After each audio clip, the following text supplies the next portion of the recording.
Hi ഡിയസ് S J ആണ്. നമ്മൾ Onam examination ഇങ്ങനെ എത്തി അല്ലേ? അപ്പോൾ ഇപ്പോഴും ചില ആളുകൾക്കെങ്കിലും ഇംഗ്ലീഷിൻ്റെ കാര്യത്തിലൊരു കൺഫ്യൂഷൻ ഉണ്ട്.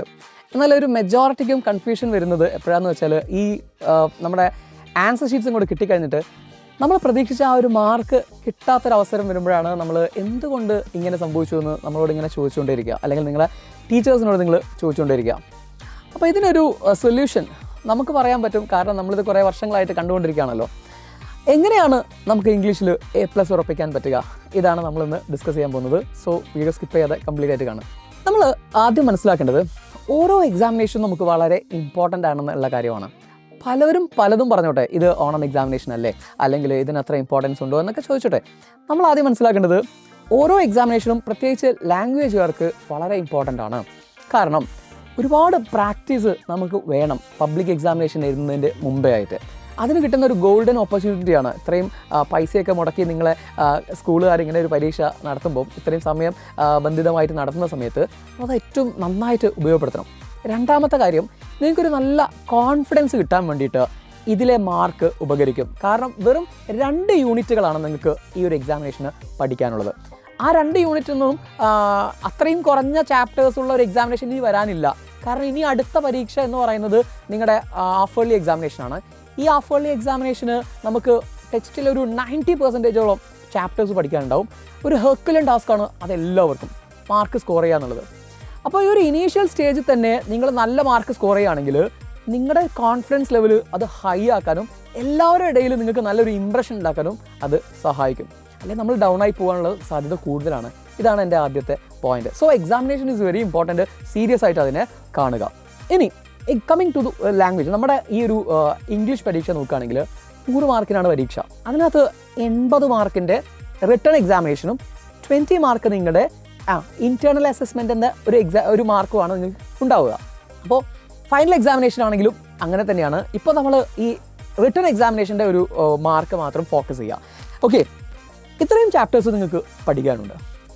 ടോട്ടൽ നമ്മുടെ യൂണിറ്റിൻ്റെ എണ്ണം നോക്കുകയാണെങ്കിൽ 6 യൂണിറ്റാണ് നമുക്ക് പഠിക്കാനുള്ളത്. ഫസ്റ്റ് യൂണിറ്റിൽ മാത്രം 4 ചാപ്റ്റേഴ്സ്, ബാക്കി എല്ലാ യൂണിറ്റുകളിലും 3 ചാപ്റ്റേഴ്സ് വീതമാണ് നമുക്ക് പഠിക്കാനുള്ളത്. ഓക്കെ, ഇതിനകത്ത് കാണുന്ന 1-2 യൂണിറ്റുകളിൽ നിന്നാണ് നമുക്ക് ഓണം എക്സാമിനേഷൻ ഉണ്ടാവുക. ഓക്കെ, അപ്പോൾ ഓണം എക്സാമിനേഷന് ടോട്ടൽ ഇത്ര 7 ചാപ്റ്റേഴ്സ് ഉണ്ട്.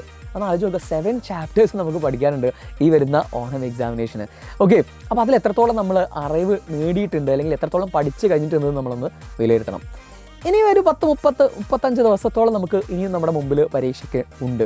സോ ഇന്ന് മുതലെങ്കിലും നിങ്ങളൊന്ന് നന്നായിട്ട് തുടങ്ങുകയാണെങ്കിൽ നിങ്ങൾക്ക് ആ ഒരു A+ലേക്ക് എത്താൻ സാധിക്കും. പക്ഷേ തുടങ്ങണം. ഓക്കെ, അത് നമ്മൾ ഇനിയും എന്ത് ചെയ്യരുത്, മാറ്റി വെക്കരുത്. ഇനി ഞാൻ പറയാൻ പോകുന്നത് ഏറ്റവും കൂടുതൽ പരീക്ഷയ്ക്ക്, ഞാൻ നേരത്തെ പറഞ്ഞ ഒരു പോയിന്റിൻ്റെ ബാക്കി പറയാണ്. പബ്ലിക് എക്സാമിനേഷന് ഏറ്റവും കൂടുതൽ മാർക്കിന് ചോദിക്കുന്ന 2 യൂണിറ്റുകൾ 1ഉം 2ഉം തന്നെയാണ്. ഓക്കെ, ഒന്നാമത്തെ യൂണിറ്റിൽ നിന്നും ഒരു 22 മാർക്കിനോളം ഒരുപാട് കാലമായിട്ട് ചോദിച്ചുകൊണ്ടിരുന്നതാണ്, കഴിഞ്ഞ വർഷം ഒഴികെ. ഓക്കെ, രണ്ടാമത്തെ യൂണിറ്റിന് ഒരു 18ഓളം മാർക്കിന് ചോദിക്കാറുണ്ട്. അപ്പോൾ ഒരു 40 മാർക്ക് 80 ഇവിടെ നിന്ന് തന്നെ ഏകദേശം എന്തായി വന്നിട്ടുണ്ട്. അപ്പോൾ നമ്മൾ ഈ ഓണം എക്സാമിനേഷൻ നന്നായി പഠിച്ചിട്ടുണ്ടെങ്കിൽ നിങ്ങൾ ഹാഫ് ഇയർലി എക്സാമിനേഷനും ഈ ചാപ്റ്റേഴ്സ് തന്നെ എന്ത് ചെയ്യുന്നത് പഠിക്കുന്നത്. പിന്നെ പബ്ലിക് എക്സാമിനേഷൻ വരുമ്പോഴേക്കും ആ മാർക്ക് നമുക്ക് അവിടെ എന്ത് ചെയ്യാം, സേഫ് ആക്കി വെക്കാൻ സാധിക്കും. സോ ഇത് ഇമ്പോർട്ടൻ്റ് ആണെന്നുള്ള കാര്യത്തിൽ ഒരു തർക്കവും ഇല്ല. ഇതിനകത്തൊന്നും ഈ 2 യൂണിറ്റിൻ്റെ അകത്തൊന്നും 2 പോംസ് ആണ് നമുക്ക് പഠിക്കാനുള്ളത്. അതിലൊന്ന് ഇഫ് എന്ന് പറയുന്ന പോമാണ് ഫസ്റ്റ് യൂണിറ്റിൻ്റെ അകത്തും, രണ്ടാമത്തതിൽ ഡെത്ത് ലെവൽ എന്ന് പറയുന്ന പോമാണ്. Poems are very important in higher secondary. ഈ 2 പോകത്തു നിന്നും ഉറപ്പായും ഒരുപാട് ചോദ്യങ്ങളുണ്ട്. 24ഓളം മാർക്കിന് നമുക്ക് ചോദ്യങ്ങൾ വരും. ഓക്കെ, അതിൽ അപ്രീസിയേഷൻ എന്ന് പറയുന്ന ഏറ്റവും വലിയ ക്വസ്റ്റ്യൻ ഉണ്ട്. നമ്മുടെ ക്വസ്റ്റ്യൻ പേപ്പറിലെ ഏറ്റവും വലിയ ക്വസ്റ്റ്യനാണ് 8 മാർക്കിൻ്റെ 2 ചോദ്യങ്ങൾ. അതിലൊന്ന് അപ്രീസിയേഷൻ ആയിരിക്കും, ഉറപ്പിക്കാൻ പറ്റുന്ന ഒരു മാർക്ക്. എത്ര എഴുതണം നമ്മൾ ഒരു അപ്രീസിയേഷൻ എഴുതുമ്പോൾ? അല്ലെങ്കിൽ പോട്ടെ, ഒരു 8 മാർക്കിൻ്റെ ക്വസ്റ്റ്യൻ നമ്മൾ എത്ര എഴുതണം? ഇതാണ് അടുത്ത ഒരു ക്വസ്റ്റ്യൻ. നമ്മളൊരു CBSE-ക്കാർ വന്ന ആളുകളുണ്ടാവും, അല്ലെങ്കിൽ സ്റ്റേറ്റിൽ തന്നെ നമ്മൾ പഠിച്ചു വന്നവരുണ്ടാവും. നമുക്കൊന്നും ഒരുപാട് എഴുതിയിട്ടുള്ള ശീലമില്ല. ഇതാണ് നമുക്ക് ഏറ്റവും വലിയ വില്ലനായിട്ട് മാറാൻ പോകുന്നത്. ഹയർ സെക്കൻഡറിയിൽ നോക്കുകയാണെങ്കിൽ നിങ്ങൾ ഒരുപാട് എഴുതേണ്ടതായിട്ടുണ്ട്. 8 മാർക്കിന് ഒരു 2-2.5 പേജോളം എഴുതണം. പേജാണ് ഞാൻ പറഞ്ഞ, പേപ്പറല്ല. എന്ന് വെച്ചാൽ പുറം. ഓക്കെ, 2-2.5 പേജോളം നമ്മൾ എഴുതാൻ എന്താണ് എഴുതുക? അതിന് നമുക്കുള്ള കയ്യിൽ കണ്ടൻറ് ഉണ്ടാവണം. ആ കണ്ടൻറ് വെറുതെ കഥ മാത്രം പഠിച്ചു വെച്ചാലോ, സമ്മറി മാത്രം വായിച്ചു വെച്ച് പോയാലോ 10ാം ക്ലാസ്സിൽ ചിലപ്പം രക്ഷപ്പെട്ടേക്കാം, പക്ഷേ ഇവിടെ രക്ഷപ്പെടില്ല. അതിനെന്ത് വേണം? കൺസിസ്റ്റൻ്റ് ആയിട്ടുള്ള സിസ്റ്റമാറ്റിക് ആയിട്ടുള്ള ഒരു പഠനം നമുക്ക് അത്യാവശ്യമാണ്. ഓക്കെ, ഇനി ഈ 2 പോം ഞാൻ പറഞ്ഞു. പോത്തിന് ഡെഫിനറ്റ് ആയിട്ടും ക്വസ്റ്റ്യൻസ് ഉണ്ടാവും. പോയറ്റിക് ലൈൻസ് എന്നിട്ട് അതിനകത്തും ക്വസ്റ്റ്യൻസ് ഉണ്ടാവും. അതുപോലെ തന്നെ അപ്രീസിയേഷൻ ഉണ്ടാവും. സോ അതിനകത്തൊരു പഴുതടിച്ച പഠനം നിങ്ങൾ നടത്തണം. ഒരു ഡീറ്റെയിൽസും നമുക്ക് അറിയാത്തത് ഉണ്ടാവരുത്. അത് പോയറ്റിക് ഡിവൈസസ് ആയിക്കോട്ടെ, പോയത്തിലെ മീനിങ്ങുകളായിക്കോട്ടെ, ഇന്നർ മീനിങ് ആയിക്കോട്ടെ, എന്തും ആയിക്കോട്ടെ. ഓക്കെ, അതിനോട് കണക്ട് ചെയ്യുന്ന നമ്മളെ കണ്ടംപററി ആയിട്ടുള്ള കുറേ കാര്യങ്ങളുണ്ടാവില്ലേ. ഇപ്പോൾ നമ്മുടെ ചുറ്റും നടക്കുന്ന കാര്യങ്ങളൊക്കെ അത് കണക്ട് ചെയ്യാൻ പറ്റുന്നത് നമ്മൾ ക്ലാസ്സിൽ ഡിസ്കസ് ചെയ്യാറുണ്ട്. ഓക്കെ, അതെല്ലാം നമുക്ക് ഇതിനകത്തേക്ക് കൊണ്ടുവരാം. എന്നാലേ നമുക്ക് ഇത്രയും ഒരു 2 പേജെങ്കിലും എഴുതാൻ സാധിക്കുകയുള്ളൂ.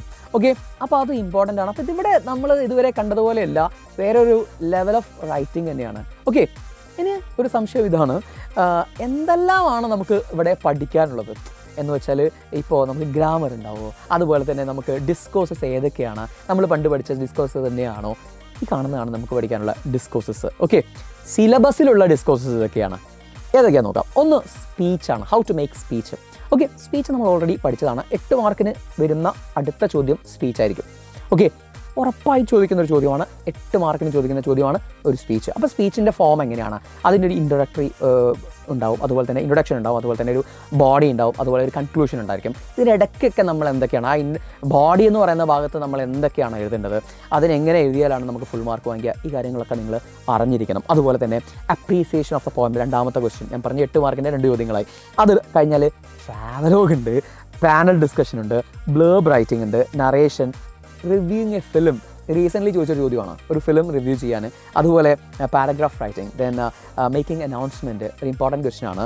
Then reports including news paper report, debates, book review, character sketch, job application resume. ഇത് വന്നാൽ 8 മാർക്കിന് സിമ്പിളായിട്ട് കിട്ടാവുന്ന ഒരു കത്ത് എഴുതുക. അതിനകത്ത് ഒരു പരസ്യം നിന്നിട്ട് അവരിലേക്ക് നമ്മൾ കത്ത് എഴുതുക. അതുപോലെ തന്നെ നമ്മുടെ റെസ്യൂം, CV ഒക്കെ പറയില്ലേ, കരിക്കുലം വിറ്റ, ഈ സാധനം എഴുതാനാണ്. ഫോർമാറ്റ് നമുക്ക് പഠിച്ചാൽ മതി. ദെൻ ബ്ലോഗിംഗ് ഉണ്ട്, ബ്ലോഗിംഗ് ഉണ്ട്. അതുപോലെ തന്നെ ഗിവിങ് ആൻ അഡ്വൈസ്, ഒരാൾക്കൊരു ഉപദേശം കൊടുക്കുക, എടാ പഠിച്ചൂടെ, നന്നായിക്കൂടെ, അങ്ങനെ ഒരു ഉപദേശം കൊടുക്കുന്നത്. റൈറ്റപ്പ് തയ്യാറാക്കാൻ, പിന്നെ ഒരു സെമിനാർ പേപ്പർ. ഇത്രയും ടോപ്പിക്സ് നമ്മൾ പഠിക്കേണ്ടതുണ്ട്. ഇതിൻ്റെയൊക്കെ ഫോർമാറ്റുകൾ നമ്മൾ എന്താണെന്ന് അറിയേണ്ടതുണ്ട്. സോ സംഭവം സിമ്പിളല്ല. ഓക്കെ, നമ്മൾ കോർ സബ്ജക്റ്റുകൾക്ക് ഇമ്പോർട്ടൻസ് കൊടുക്കണം. പക്ഷേ കൊടുക്കുന്നതിൻ്റെ കൂടെ തന്നെ ഇംഗ്ലീഷിൽ നമ്മൾ എന്ത് ചെയ്യണം, ആ ഇമ്പോർട്ടൻസ് കൊടുക്കണം. എന്നാലേ നമുക്ക് ആ വിചാരിച്ച മാർക്കിലേക്ക് എത്താൻ സാധിക്കുള്ളൂ. അപ്പോൾ ഈ കാര്യങ്ങളെല്ലാം നിങ്ങൾ ഡിസ്കോഴ്സസിൻ്റെ ഏരിയയിൽ നിങ്ങൾക്ക് അറിയാം, അല്ലെങ്കിൽ അതെങ്ങനെ അറ്റൻഡ് ചെയ്യണം എന്ന് നിങ്ങൾ ഉറപ്പുവരുത്തണം. Okay, next one grammar portion. Comparatively നമ്മളെ ഒരു ഹൈസ്കൂൾ ലെവലിൽ നിന്നും കുറച്ച് കുറവാണ് ടോപ്പിക്സ് ഇവിടെ ഗ്രാമറിൽ. ഗ്രാമർ കുറച്ചും കൂടെ ഈസിയാണെന്ന് പറയാം. ഒരു 10-18ഓളം മാർക്കിന് സാധാരണഗതിയിൽ ചോദിച്ചു വന്നിട്ടുണ്ടായിരുന്നു മാർക്കിന് ഈ ഒരു ഗ്രാമർ ഏരിയയിൽ നിന്നും. Editing passage, phrasal verbs, auxiliary modals, then active voice, passive voice, then reported speech, past tense, cohesive device. ഇങ്ങനെയായിരുന്നു നമ്മുടെ ടോപ്പിക് അല്ലെങ്കിൽ സിലബസിലുള്ളത് ഇത്രയും കാര്യങ്ങളാണ്. എന്നാൽ റീസെൻ്റ്ലി നടന്ന എക്സാം, കഴിഞ്ഞ വർഷത്തെ പബ്ലിക് എക്സാമിനേഷന് വെറും 4 മാർക്കിനാണ് ഗ്രാമർ വന്നിട്ടുള്ളൂ. അത് ഒരു ഇഫ് ക്ലോസിൻ്റെ ക്വസ്റ്റ്യനും പിന്നെ 2 കൊഹീസീവ് ഡിവൈസിൻ്റെ ക്വസ്റ്റ്യനും മാത്രമേ വന്നിട്ടുള്ളൂ. സോ നമുക്ക് ഇത്രയും ടോപ്പിക്ക് മുഴുവനും വരും എന്ന് പറയാൻ പറ്റില്ല, ഇതിലേതെങ്കിലുമൊക്കെ ആയിരിക്കും വരിക. അപ്പോൾ ഇതെല്ലാം നമ്മൾ അറിഞ്ഞിരിക്കണം എന്നുള്ളൂ. കൊഹീസീവ് ഡിവൈസസ് ഇപ്പോൾ ഒരു ട്രെൻഡാണ്, എന്തായാലും വന്ന് കാണുന്നുണ്ട് കൊഹീസീവ് ഡിവൈസസ്. അതെന്താണെന്ന് നമ്മൾ അറിയണം, അല്ലേ? ഇഫ് ക്ലോസ് നിങ്ങൾക്ക് അറിയാവുന്ന സാധനമാണ്. സോ ഇത്രയും ടോപ്പിക്സാണ് നമുക്ക് ഗ്രാമറിൽ പഠിക്കാനുള്ളത്. ഇവിടെ ഞാൻ കാണിച്ചിരിക്കുന്നത് ഒരു മാർക്സിൻ്റെ ഒരു രീതിയാണ്. എന്ന് വെച്ചാൽ റീഡിങ് കോംപ്രിഹെൻഷൻ എന്ന് പറയുന്ന ഒരു ഏരിയ ഉണ്ട്, ഒരു സെക്ഷൻ ഉണ്ട്. ഈ സെക്ഷനിൽ നമുക്ക് 10 മാർക്കിനോളം, എന്ന് വെച്ചാൽ ആദ്യം ഒരു പാസേജ് വരും. 10th പാസേജ് പോലെയല്ല. 10th നമുക്ക് പാസേജ് വരുന്ന സമയത്ത് വലിയൊരു പാസേജ് വന്നിട്ട് നമുക്ക് അതിൽ നിന്ന് കുറച്ച് ക്വസ്റ്റ്യൻസ്, അത് നമുക്കിങ്ങനെ ആ വേർഡ് നോക്കി പോയിട്ട് മാർക്ക് ചെയ്തിട്ട് വന്നിട്ട് ആൻസർ എഴുതാൻ പറ്റുന്നൊരു സംഭവം സിമ്പിളായിരുന്നു. പക്ഷേ ഇവിടെ അങ്ങനെയല്ല. CBSE-കാർക്ക് പരിചയം ഉണ്ടാവും, ഒരു ലൈനൊക്കെ തരുള്ളൂ, എന്നിട്ട് അതിനകത്തുനിന്നും ക്വസ്റ്റ്യൻസ് ഉണ്ടാവും. ഇതേത് ചാപ്റ്റർ ആണെന്ന് പോലും ടെക്സ്റ്റ് വായിക്കാത്ത ഒരാൾക്ക് കിട്ടൂല. ഓക്കെ, അപ്പോൾ ടെക്സ്റ്റ് നന്നായിട്ട് വായിക്കണം, അതൊരു പോയിൻ്റാണത്. നെക്സ്റ്റ് ഗ്രാമർ എന്നൊരു നിശ്ചിത മാർക്ക്, ഞാനിവിടെ കാണിച്ചിരിക്കുന്ന മാർക്ക് അത് എക്സാക്ട് മാർക്സ് അല്ല. നെക്സ്റ്റ് റൈറ്റിംഗ്, അതിങ്ങനെ ക്വസ്റ്റ്യൻ പേപ്പർ മാറുന്നതനുസരിച്ച് വേരി ചെയ്യും. ഓക്കെ, ഓരോ വർഷങ്ങൾ മാറും. റൈറ്റിംഗ് എന്ന് പറയുന്ന വഴി, അവിടെയാണ് ഞാൻ നേരത്തെ പറഞ്ഞ നോട്ടീസ്, അതുപോലെ തന്നെ നമ്മളുടെ ഈ പ്രൊഫൈൽ, അതുപോലെ കാര്യങ്ങളൊക്കെ ഇല്ലേ, അത് ഡിസ്കോഴ്സസ്. നെക്സ്റ്റ് ലിറ്ററേച്ചർ എന്ന് പറയുന്ന ഈ ഒരു ഏരിയയിൽ നമുക്ക് 40ഓളം മാർക്ക്, അല്ലെങ്കിൽ നമുക്ക് എന്താ പറയുക, ഈ അവിടെ നമ്മൾ അറിയണമെങ്കിൽ ഈ ചാപ്റ്റേഴ്സിൻ്റെ സമ്മറി അറിയണം, ചാപ്റ്റേഴ്സിലെ ക്യാരക്ടേഴ്സിനെ കുറിച്ച് അറിയണം. ആ ഒരു ഡീറ്റെയിൽസ് എല്ലാം നമ്മൾ എന്ത് ചെയ്യണം, അറിഞ്ഞിരിക്കണം. ഇനി ഇതെങ്ങനെ പഠിച്ചെടുക്കാം, ഇതാണ് നമ്മൾ നോക്കാൻ പോകുന്നത്. സെക്ഷൻ എ റീഡിങ്ങിൽ നമ്മൾ ആദ്യം മനസ്സിലാക്കേണ്ടത്, നിങ്ങൾ സ്ഥിരമായിട്ട് വായിക്കുക എന്നുള്ളതാണ്. ടെക്സ്റ്റ് ബുക്ക് ഒരു കോംപ്രമൈസും കൂടാതെ ടെക്സ്റ്റ് ബുക്ക് നിങ്ങൾ വായിച്ചിരിക്കണം. ഓക്കെ, അൺസീൻ പാസേജ് അല്ലെങ്കിൽ പാസേജസ് തന്നിട്ട് നമുക്കറിയാവുന്ന ടെക്സ്റ്റിലെ പാസേജ് തന്നിട്ട് നമ്മൾ ചോദിക്കുന്ന ചോദ്യങ്ങൾക്ക് നമ്മൾ ഉത്തരം എഴുതണമെങ്കിൽ അത് നമ്മളൊരു എന്താ പറയുക നല്ല പ്രാക്ടീസ് ഉള്ള ആളുകൾക്ക് അല്ലെങ്കിൽ അത് ചെയ്ത് പ്രാക്ടീസ് ഉള്ള ആളുകൾക്കാണത് ഈസി ആവുള്ളൂ. അതുകൊണ്ട് നിങ്ങൾ SCERTയുടെ സാമ്പിൾ ക്വസ്റ്റ്യൻസ് ഉണ്ടാവും, അത് ഒരുപാട് ചെയ്തു നോക്കാം. ഒരു 7 വർഷത്തെ ക്വസ്റ്റ്യൻ പേപ്പേഴ്സ് എങ്കിലും നിങ്ങൾ എന്ത് ചെയ്യുക ചെയ്തു നോക്കുക. അല്ലെങ്കിൽ ഈ 7 വർഷത്തെ എന്ന് പറയേണ്ട 7 question paper set of question papers ചെയ്താൽ മതി. മോഡൽ ഉണ്ടായിരിക്കും, പബ്ലിക് ഉണ്ടായിരിക്കും, അതുപോലെ തന്നെ നിങ്ങളുടെ സെക്കൻഡ് ടേമിലെ എക്സാമിനേഷനിലെ ക്രിസ്മസ് എക്സാം. അപ്പോൾ അങ്ങനെ ഒരു 3 ക്വസ്റ്റ്യൻസ് നിങ്ങൾ എന്ത് ചെയ്താൽ മതി, ഒരു വർഷത്തെ എടുത്തിട്ട് ചെയ്താൽ മതി. അപ്പോൾ തന്നെ നമുക്ക് ഏകദേശം ഒരു സ്പീഡൊക്കെ കിട്ടും. കാര്യം ശ്രദ്ധിക്കുക. Second one ഗ്രാമറാണ്. ഗ്രാമർ ഞാൻ പറയുന്നു, ഗ്രാമർ SCERT ഫോക്കസ് ചെയ്യുന്നത് ഒരിക്കലും എന്തല്ല ഒരുപാട് റൂളുകളൊക്കെ പഠിച്ച് നമ്മളാകെ കോംപ്ലിക്കേറ്റഡ് ആവണം അങ്ങനെയൊന്നും നമ്മൾ നോക്കണ്ട. നിങ്ങൾ റൂളൊക്കെ അറിഞ്ഞിരിക്കണം. കൂടുതൽ നിങ്ങൾ എന്ത് ചെയ്യുക, എക്സാമിനേഷൻ്റെ previous years question papers follow ചെയ്യുക. അതിൽ നിന്നും ഒരുപാട് ചോദ്യങ്ങൾ ഇങ്ങനെ റിപ്പീറ്റ് ചെയ്തുകൊണ്ടിരിക്കുക. ചെയ്യുന്ന സമയത്ത് അതിൻ്റെ റൂൾസ് മനസ്സിലാക്കുക. അങ്ങനെ പോയാൽ മതി. നെക്സ്റ്റ് റൈറ്റിംഗ് സെക്ഷൻസിൽ ഞാൻ നേരത്തെ പറഞ്ഞതുപോലെ എല്ലാ ഫോമാറ്റുകളും നമ്മൾ അറിഞ്ഞിരിക്കണം. അതിൻ്റെ എന്താ പറയുക സ്പെല്ലിങ് മിസ്റ്റേക്സ് മാക്സിമം ഒഴിവാക്കാൻ വേണ്ടി ശ്രമിക്കുക. അതുപോലെ തന്നെ അതിൻ്റെ ടോണ് നിലനിർത്തുക എന്ന് വെച്ചാൽ ഇപ്പോൾ ഡയറി ആണെങ്കിൽ അല്ലെങ്കിൽ ഡയറി ഒന്നും നമുക്ക് വരാറില്ല, ഒരു ഫോർമൽ ലെറ്റർ ആണെങ്കിലോ ഒക്കെ അതിൻ്റെ ഒരു ടോൺ ഉണ്ടല്ലോ, അതൊരു ഇൻഫോർമലായി പോവാത്ത രീതിയിലുള്ള അല്ലെങ്കിൽ നറേഷൻ ആകുന്ന സമയത്ത് അതെങ്ങനെയാണ് എഴുതേണ്ടത് അത് നമ്മൾ കൃത്യമായിട്ട് ഫോളോ ചെയ്യുക, ഫോക്കസ്ഡ് ആയിട്ട് എഴുതുക. ഇതാണ് റൈറ്റിങ്ങിൽ നമ്മൾ ചെയ്യേണ്ടത്. ഇനി ലിറ്ററേച്ചറിൻ്റെ ഭാഗം വരികയാണെങ്കിൽ നമ്മൾ ടെക്സ്റ്റിൻ്റെ ക്യാരക്ടേഴ്സിനെ കുറിച്ച് മനസ്സിലാക്കണം, തീം മനസ്സിലാക്കണം, അതുപോലെ തന്നെ മെസ്സേജ്, അതുപോലെ തന്നെ അതിലെ കോൺഫ്ലിക്ട്സുകൾ, കാര്യം ഡീറ്റെയിൽസ് എല്ലാം നമ്മൾ എന്ത് ചെയ്യണം അറിഞ്ഞിരിക്കണം.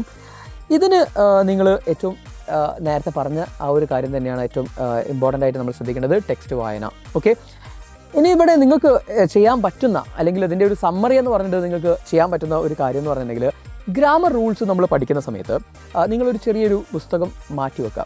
ഈ പുസ്തകത്തിൻ്റെ അകത്ത് നിങ്ങൾ ചെയ്യുന്ന ഗ്രാമർ എല്ലാം എഴുതി വെക്കേണ്ട, പുതിയതായിട്ട് പഠിക്കുന്നത് പാസീവ് വോയിസിൻ്റെ ഒരു ഹെഡിങ് കൊടുത്തിട്ട് നിങ്ങൾക്ക് അറിയാവുന്ന ഭാഷയിൽ അതെന്ത് ചെയ്യുക, അതിൻ്റെ റൂൾസ് കാര്യങ്ങൾ അതിൻ്റെ ഇമ്പോർട്ടൻറ്റ് ക്വസ്റ്റ്യൻസ് ഒക്കെ ഒന്ന് നോട്ട് ചെയ്ത് വെക്കുക. അതുപോലെ തന്നെ നിങ്ങൾ എന്താ പറയുക വൊക്കാബുലറീസ്, പുതുതായിട്ട് പഠിക്കുന്ന റൈറ്റിംഗ് ഫോർമാറ്റ്സുകൾ, ഇപ്പോൾ ഇമെയിലിൻ്റെ ഫോർമാറ്റ് ഉണ്ട്, ടു അഡ്രസ്, അതുപോലെ തന്നെ സബ്ജക്റ്റ് CC, ഇതാണ് അതിൻ്റെ ഫോർമാറ്റ്. ഒരു പെട്ടിയിലാക്കുന്നു, 3 വരെ ഇരിക്കുന്നു. ഈ സാധനം നിങ്ങൾ അവിടെ എഴുതി വെക്കുക. അപ്പോൾ നമ്മൾ എക്സാമിനേഷൻ പോകുമ്പോൾ ഈ മുഴുവനും ടെക്സ്റ്റ് ബുക്കോ നോട്ട് ബുക്കോ ഒന്നും നമുക്ക് കവർ ചെയ്യാൻ കഴിയില്ല.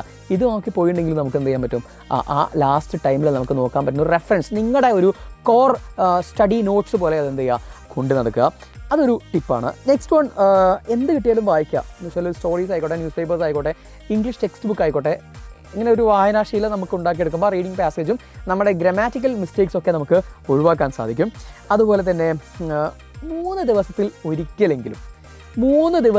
ഒരിക്കലെങ്കിലും നിങ്ങൾ ഏതെങ്കിലും ഒരു ഡിസ്കോഴ്സ് ഒന്ന് എഴുതി നോക്കുക. ഒരു എസ്സേ ആയിക്കോട്ടെ, അല്ലെങ്കിൽ ഒരു റിപ്പോർട്ടോ ലെറ്ററോ ഏതെങ്കിലും ഒരെണ്ണം നിങ്ങൾ എന്ത് ചെയ്യണം, ഒന്ന് എഴുതി ശീലിക്കണം.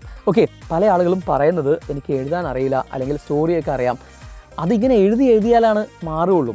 നമ്മുടെ പരീക്ഷ എന്ത് അസസ് ചെയ്യാനുള്ളതാണ്, നിങ്ങളുടെ ആ ഒരു റൈറ്റിംഗ് സ്കില്ല് അസസ് ചെയ്യാനുള്ള എക്സാമിനേഷനാണ്.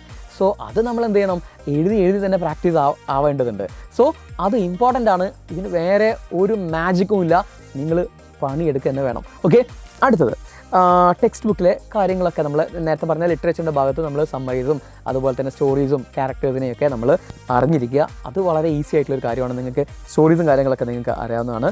And next one is previous years question papers ഒന്ന് എന്ത് ചെയ്യുക, ഡൗൺലോഡ് ചെയ്ത് വെക്കുക. അത് ഇടയ്ക്കിടയ്ക്ക് ഇങ്ങനെ എന്ത് ചെയ്തുകൊണ്ടിരിക്കുക. പരീക്ഷയുടെ മുമ്പേ ആയിട്ട് ഞാൻ പറഞ്ഞ നമ്പർ കംപ്ലീറ്റ് ആക്കാൻ വേണ്ടി ശ്രമിക്കുക. And the last one is attend the classes regularly. Okay, നമ്മുടെ അഗ്നി ബാച്ച് അതിൽ ഇംഗ്ലീഷ് കൃത്യമായിട്ട് എന്ത് ചെയ്യുന്നുണ്ട്, ഒരു സബ്ജക്റ്റ് തന്നെ കൊടുക്കുന്നുണ്ട്.